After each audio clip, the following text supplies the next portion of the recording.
Suksesnya penyelenggaraan pemilu 2024 tentunya bisa menjadi tolak ukur peningkatan kualitas penyelenggara pilkada nanti. Secara umum di Kabupaten Buleleng, capaian sudah terselenggara dengan lancar dan baik.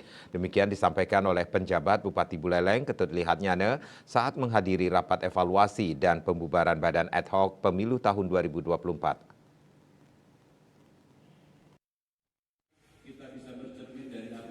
Ketua KPU Buleleng Komang Dudi Udiana menerangkan berkat kerjasama dan usaha bersama dari penyelenggara pemilu dengan berbagai pihak seperti Porkopimda dan seluruh instansi terkait lingkup Pemkab Buleleng sehingga pemilu di Buleleng bisa terselenggara secara baik. Disinggung mengenai keterkaitan dengan pilkada ke depan, perekrutan Badan Ad Hoc sedang menunggu petunjuk teknis, juknis dari KPU RI apakah nantinya cukup hanya melalui proses evaluasi atau akan diseleksi ulang kembali. Dan bahwa pimpinan belum memutuskan tentang sistem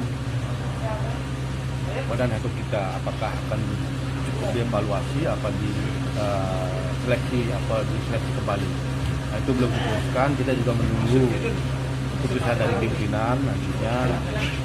Apapun nanti yang diputuskan oleh pimpinan, kami akan siap melaksanakan.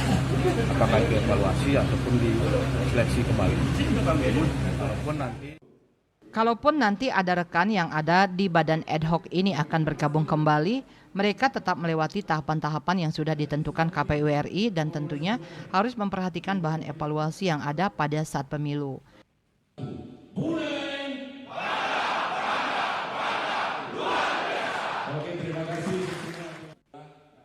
Yasri Yuli, Bali TV.